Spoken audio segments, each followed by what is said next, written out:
Here we are at Channel 12 News in Flint, Michigan, ABC 12, with Uncle Bob and Big Bubbles.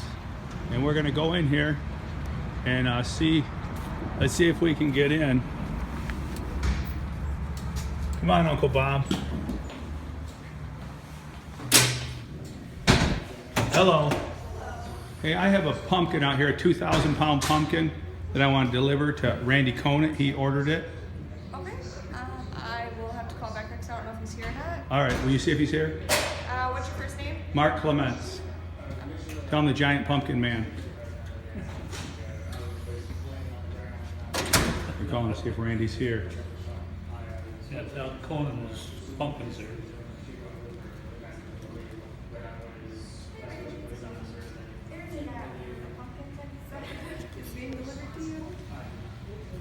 It's a big, huge pumpkin. What's your first name? 2,000-pound pumpkin, Mark from worldwidegiantgrowers.com. Yeah.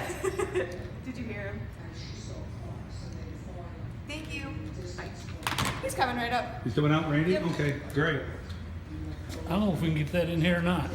You think we can get that in the front door? Take all these windows here. I brought a cordless sawzall, so we may have to enlarge your I doorway. would say, I think you'd have to enlarge the doorway to get that Right, in so I here. didn't know if I brought a cordless sawzall, if you could give us permission to cut the door open. We can just I drive. won't give you a break to the door open. but We can just back the trailer right through. It is a He- huge pumpkin. Did you see it? I can see, I got a camera on. Oh, you've got a camera, okay, so you can see the pumpkin. All right, You could, have some new guests. there she is out there. All right, we're waiting for Randy. Here's Judge Judy. You're a little bit reckless on the motorcycle, so you're probably really federally responsible. They're doing coats for kids, the Salvation Army coats for kids. Actually, Pat Wallace does a program over in Rhode Island where he sells pumpkin seeds and raises like $8,000 every year to buy coats for kids with pumpkin seeds.